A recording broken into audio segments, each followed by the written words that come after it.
My sister became pregnant by my husband while she was staying with us, and now she wants me to leave so they can start a family together. However, she feels betrayed because my husband doesn't actually own anything. I'm 34 years old, and a few months ago I allowed my younger sister Julie, who's 28, to move into my home because she was struggling financially. Julie had lost her job after her company shut down, and just 2 weeks later she became seriously ill with West Nile virus. After talking it over with our parents, I decided she could stay with me for a short while so I could help take care of her, watch over her recovery, and help her save money on rent, as it was clear she wouldn't be able to return to work anytime soon. She had truly hit rock bottom, and I stepped up to help because our parents live far away and Julie didn't have many friends who could support her during such a tough time. I genuinely believed helping family or friends when they're in need was the right thing to do, but Julie decided to repay me by having an affair with my husband. To make matters worse, she had the audacity to tell me that I should move out of my own house so she and my husband could start their new happy family, now that she's pregnant. Everything came to light just a few days ago. Julie asked my husband and me to sit down together, claiming she had something important to share. I assumed she was finally ready to move out since she'd been recovering well over recent weeks. I believed she was about to announce that she was prepared to return to work and leave our lives. Instead, she revealed the shocking news that she'd been secretly sleeping with my husband for several weeks and was now pregnant. When I glanced at my husband, it was obvious he was just as stunned as I was. Clearly, Julie hadn't discussed this announcement with him beforehand, which explained a lot. After she disclosed her pregnancy, she quickly added that she understood this was probably shocking for me and apologized for what had happened. But then she casually remarked that what's done is done, and we can't change the past. Immediately afterward, she brazenly requested that I leave my own house because it would make her uncomfortable to live with me during her pregnancy. Though I was beyond furious, I remained calm and informed her quietly yet firmly that I wasn't going anywhere, since the house belonged entirely to me. If anyone needed to leave, it would be her, and she was welcome to take my cheating husband along with her. They could go create their so-called happy family somewhere else, because I planned to file for divorce and wanted nothing more to do with either of them. I made a conscious effort to speak calmly, controlling my anger, determined not to let them see me lose my composure, after they'd blindsided me so horribly. Julie initially thought I was joking, but then my husband intervened, confirming that I was completely serious. He explained he didn't actually own anything, and this news clearly caught Julie off guard. It was apparent he had extensively lied to her about his finances. For context, my husband and I have been together for 8 years, married for the last 5. A couple of months after we got married, I took a major risk by starting my own business, which fortunately turned out to be very successful. As a result, my husband and I agreed it made sense for him to stay home and focus on his passion for writing full-time, a hobby he had always deeply loved. Over the past 4 years, he's been working on his so-called great novel, while also taking care of most of the household chores. Since we don't have any kids, there wasn't much work required around the house. Our home and everything within it belongs entirely to me, since I bought it all myself, and we'd mutually agreed this arrangement made the most sense, a decision I'm certain he now regrets deeply. When my husband confessed to Julie that he actually didn't own anything and had been lying to her, she completely lost it. She immediately started yelling at him, calling him a liar and a fraud, and accusing him of tricking her. Seeing her explode at him was oddly satisfying, but honestly, at that moment, I didn't care about their drama. My priority was just getting them both out of my house immediately. I stepped in firmly, demanding they stop arguing, because I wanted them gone right away. I wasn't giving them any leisurely time to pack.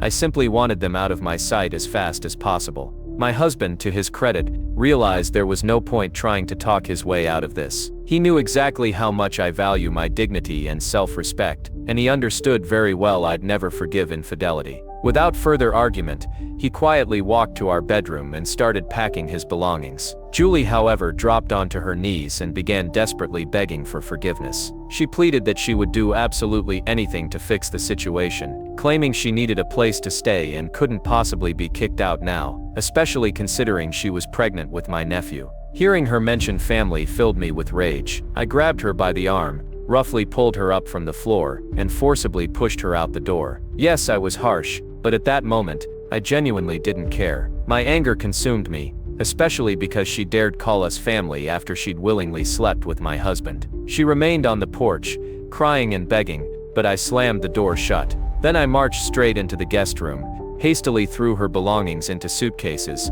and tossed them outside without any care. I coldly told her she'd better leave, or I'd be calling the police. She kept crying, but I shut the door firmly again, and returned inside, determined to ignore her. A few minutes later, my husband emerged from our bedroom, carrying his packed bags, apologizing endlessly. I pretended not to hear him at all. Julie remained on the porch crying and pleading for nearly an hour after he'd left, but I simply put headphones on and tuned her out entirely. Eventually, I noticed the quiet and realized she'd finally given up and left. That night, I contacted my lawyer, informed them of everything that had happened, and made it clear that I intended to file for divorce. My initial plan was to tell my family and friends later, once I was ready, but the very next day, I received a phone call from my parents. They immediately condemned my actions, calling them heartless and insensitive towards Julie, given how much she'd already been through lately. This surprised me, as our parents had always been fair and treated us equally.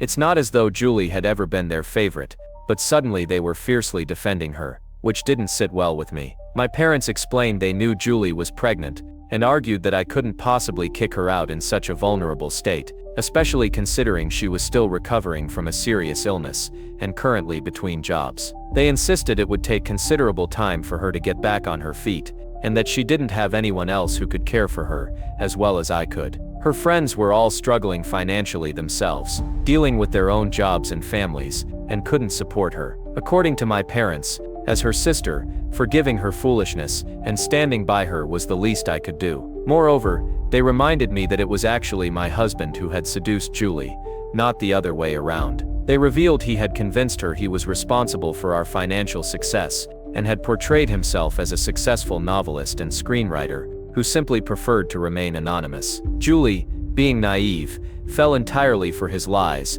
genuinely believing he was someone of importance. But then the truth got even worse. She openly admitted to my parents that she'd been plotting with my husband, thinking they could push me out of my own home. Unfortunately for both of them, their plans completely backfired, especially since they hadn't coordinated their stories beforehand. Julie's spontaneous confession ruined their entire scheme. Even after hearing all this, I stood my ground firmly. I sarcastically asked my parents, "What sister? I don't have a sister anymore." I argued fiercely that I had every right to throw her out after she chose to betray me with my husband. It didn't matter to me if he played a role too. They both made a deliberate decision to stab me in the back. There was absolutely no logic in kicking him out, but allowing Julie to stay, acting as if nothing had happened. Her pregnancy and unemployment were already factors I'd considered carefully when I let her live with me months ago, and she repaid me by sleeping with my husband right under my own roof. Besides, she wasn't heavily pregnant and unable to fend for herself. She was only a few weeks along. But even if she'd been 9 months pregnant, I still would have thrown her out, because what she did was beyond disgusting. She was fully prepared to kick me out of my own home, when she mistakenly believed it belonged to my husband, so I saw it as poetic justice. Yet my parents kept insisting my reaction was far too harsh, focusing obsessively on how I'd handled things, rather than Julie's betrayal itself. I grew weary of their repetitive arguments, and eventually, I abruptly hung up on them. Since then, we haven't spoken. Update 1. I understand that some people might view throwing a pregnant woman out of my home as a terrible act, but allowing her to stay under my roof after everything she'd done would have been utterly insane. Thankfully, most people seem to agree that my actions were justified, believing Julie should find somewhere else to live. Yesterday, I finally blocked my parents. This entire ordeal has taken an enormous emotional toll on me, yet I can't afford to stop working. I'm the boss, meaning I have to maintain a strong, confident front and handle everything professionally. At work, it's business as usual, but when I come home each night, I completely fall apart. The emotional anguish I'm experiencing is unbearable. A few days ago, my lawyer and I officially filed for divorce. My husband will soon be served with the papers, and I don't anticipate he'll contest it. He knows me well enough to understand I won't let him off easily if he tries. But even though I'm confident in my decision, it still hurts deeply. Winning the divorce won't magically repair everything. I simply can't believe that after 8 years together, he chose to betray me with my own sister. I genuinely believed we were in love and would grow old together. Now I find myself questioning everything we ever shared. Maybe this wasn't even his first affair. Perhaps it's just the first time he's gotten caught. The mere thought breaks my heart, but there's nothing left for me to do except accept reality and attempt to move forward. My husband is the only person who hasn't tried contacting me since I threw him out. Both Julie and my parents have reached out, but only to pressure me into allowing her to move back in for free, no less. It's absurd how my parents have completely taken her side. In my original post I mentioned how my parents always treated Julie and me fairly, but now I'm not so sure. I never held high expectations for Julie. We weren't exactly best friends, though our relationship wasn't terrible either. That's precisely why I agreed to help her in the first place. We had an extra room, and I thought, why not? My parents encouraged this decision too, and I sincerely believe that's what families did for each other. Yet never in my wildest imagination did I expect her to repay my kindness by betraying me. It cuts deeply when someone you've been supporting for months decides to stab you in the back. But accepting this behavior from my parents is even harder. They have always been reasonable and fair, so naturally, I anticipated their disappointment in Julie. To be fair, from our conversations, it seemed they did disapprove of her actions. However, they insisted that since the damage was already done, it was time for us to move forward. I genuinely don't understand what's gotten into them, and I'm profoundly disappointed. It feels as though all the respect I once had for them has vanished, and I'm uncertain if we'll ever regain our relationship.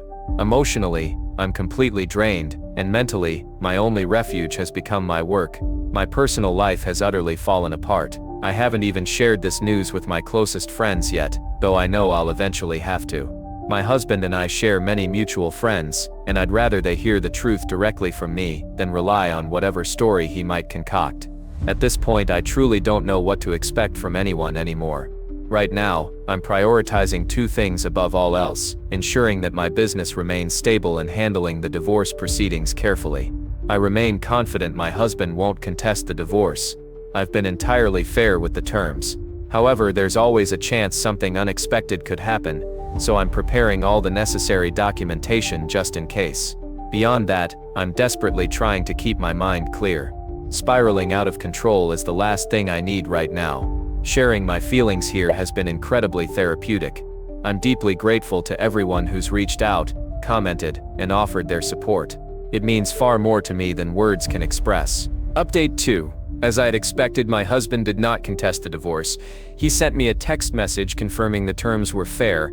In a separate message, he admitted that he'd struggled to find a way to apologize that wouldn't sound hollow or insincere, so he finally decided to simply say it: he's sorry.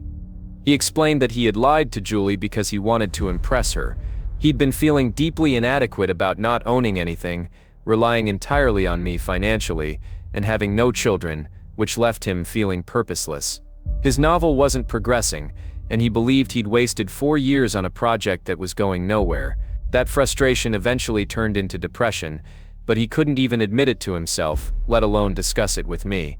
Then Julie entered the picture. Without fully grasping just how depraved his actions were, he began fabricating stories about himself to boost his own ego. He falsely claimed he was managing our finances and was successful in his career, which eventually led to them sleeping together. He initially thought it would be a one-time mistake, but things spiraled out of control. Despite feeling tremendous guilt, he simply couldn't stop, as the affair had become his means of escaping everything wrong in his life. When Julie announced she was pregnant, and the confrontation occurred, his entire world crumbled. He told me he deeply regretted every choice he had made. He admitted to destroying everything we had, but adamantly insisted this was the first and only time he'd ever cheated. He begged me to believe him, and expressed hope that someday I might forgive him. After reading that message, I broke down in tears. It served as yet another painful reminder of everything I'd lost. I genuinely believed I knew this man, and that our relationship was built upon love and trust, yet in a single day it was all shattered. Losing that trust is devastating, and I know anyone who's ever experienced divorce or betrayal understands exactly what I'm going through. Part of me wanted desperately to hate him, and fixate on all the terrible things he'd done, but in the end it just hurt.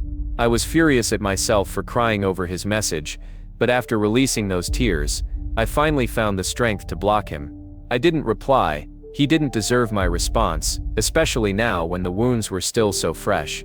After some time had passed, Anger gradually replaced sadness as I reflected on everything he'd written. All he needed to do was speak openly with me.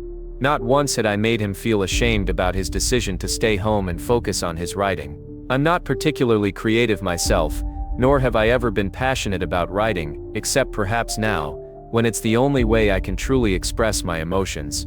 Yet I fully respected and supported his creative pursuits. I saw absolutely nothing wrong with him staying home. Maybe his fragile ego couldn't handle it, or perhaps other people had made unkind comments, leaving him bitter. But after 8 years together, the very least he could have done was talk to me honestly about what was bothering him. Marriage is supposed to be about mutual support, and I would have gladly been there for him. Maybe we could have overcome these issues together, but he consciously chose not to involve me. Instead, he leaned on Julie, and that's precisely how we ended up in this disaster. The more I think about it, the more disgusting and pathetic the situation seems. He spun countless lies just to make himself appear more impressive and successful. It's utterly pathetic. I loved him exactly as he was, yet apparently that love wasn't enough for him. I'll probably never fully comprehend his choices. At least with Julie, I can somewhat understand her motives. She desired my lifestyle without putting forth any actual effort. She assumed she could simply achieve it by getting pregnant and moving in with my supposedly wealthy husband. But now, thankfully, I can choose to erase her existence from my life completely. In a few months the divorce will be finalized, and afterward, I'll never need to see or think about him again. Update 3. A few peaceful days passed since my last update, but that peace was abruptly shattered this morning when my parents unexpectedly arrived at my house. This was highly unusual since they rarely visited after relocating to my dad's hometown to run our family business alongside my uncle. Typically, Julie and I had been the ones traveling to visit them, therefore the fact that they actually booked a flight to come see me meant something significant was clearly happening. Yet I already knew exactly why they were here. It had to be about Julie. When I opened the door, I bluntly informed them that if they'd come solely to discuss Julie, I had no interest in hearing it.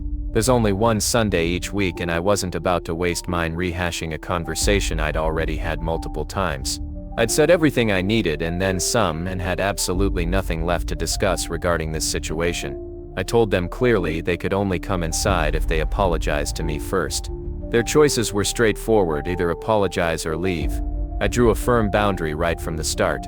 Despite this, my parents stubbornly insisted they'd specifically come to discuss Julie. They argued we needed to talk because they felt the way I was treating her and by extension them was wrong. According to their reasoning, we were family and families should handle matters differently. Once again, they attempted to play the family card, and just as before with Julie, I quickly lost my patience.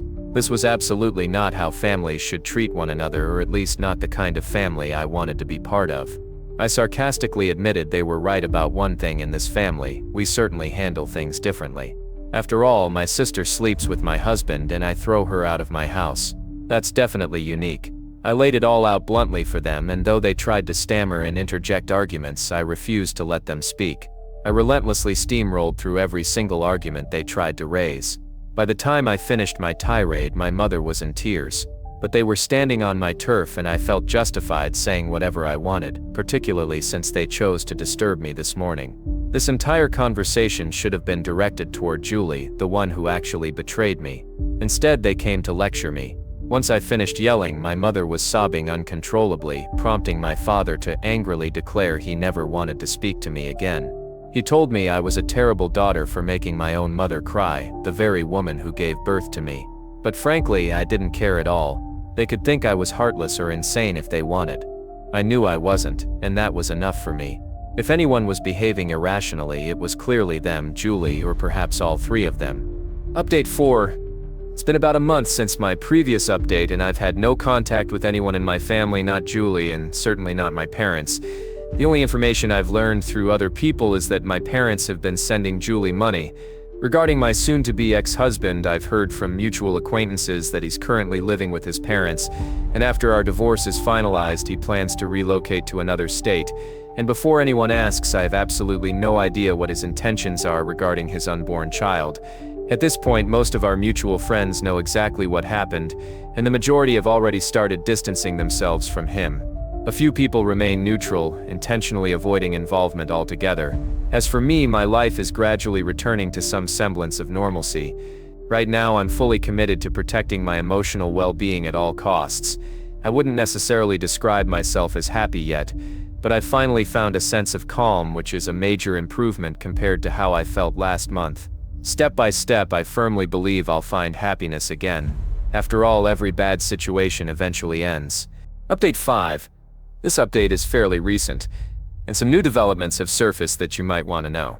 My sister lost the baby, and now she's blaming me for it.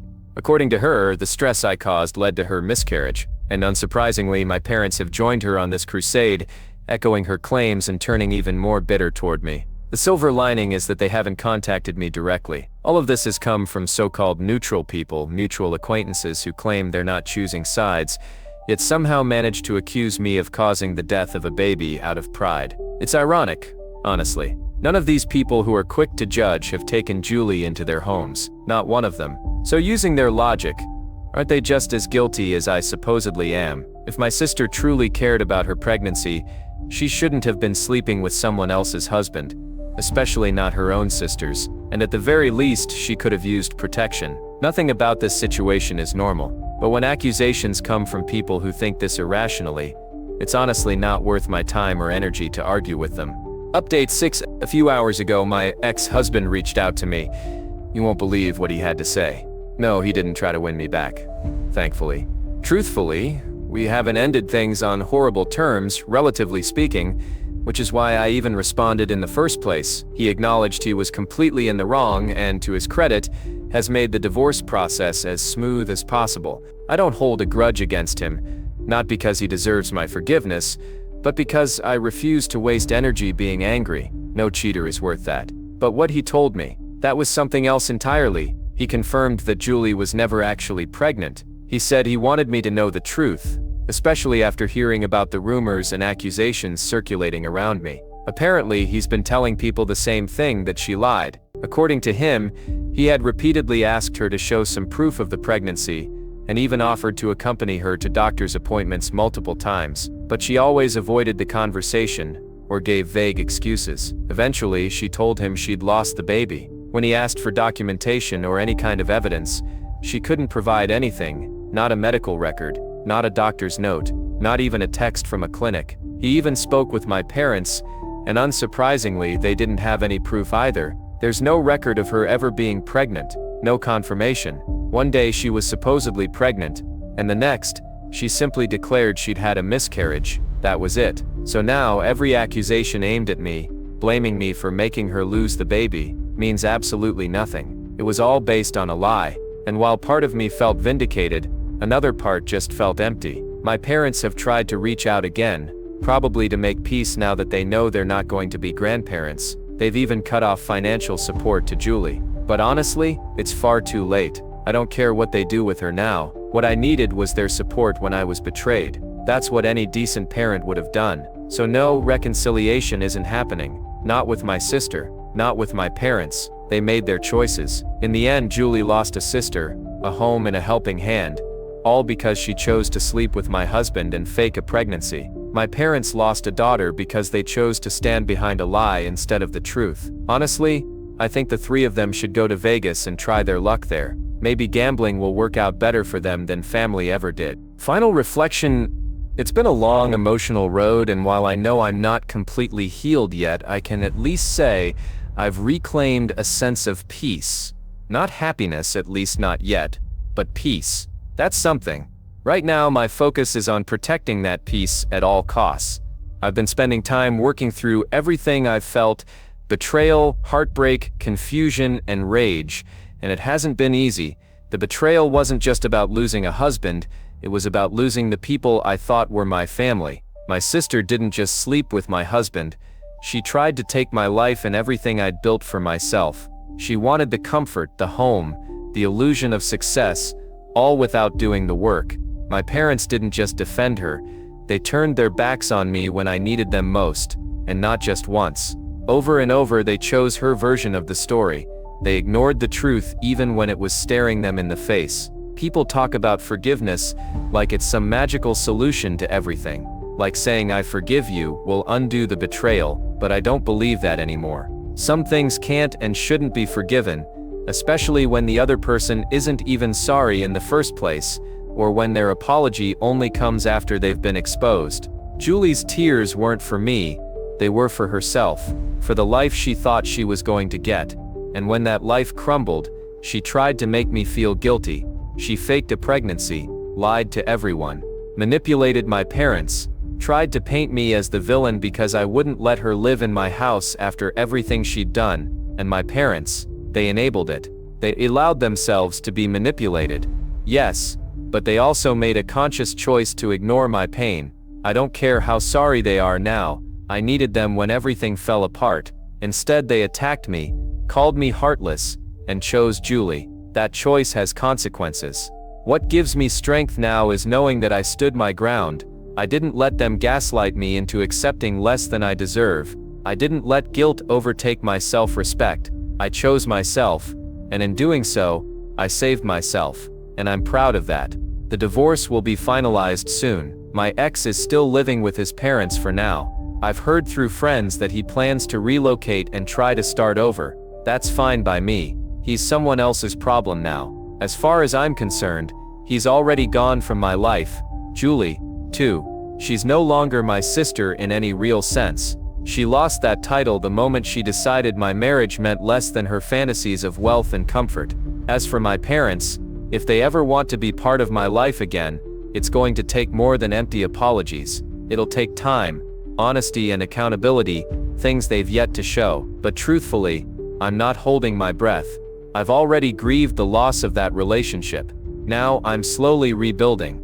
I've started therapy. I'm focusing on my business. I've told my closest friends the full story, and their support has been everything. I've learned who my real people are, and most importantly, I've learned that I can survive things I never imagined, that I can walk away from everything I once knew, and still find strength within myself. So if you're someone who's going through betrayal, heartbreak, or the unraveling of everything familiar, know this, you're not alone. It doesn't make you weak to feel pain. It doesn't make you foolish to have trusted the wrong people. And it doesn't make you cruel to choose yourself, even when others try to make you feel guilty for it. Sometimes, the only way forward is to burn the bridge and keep walking. And that's exactly what I'm doing.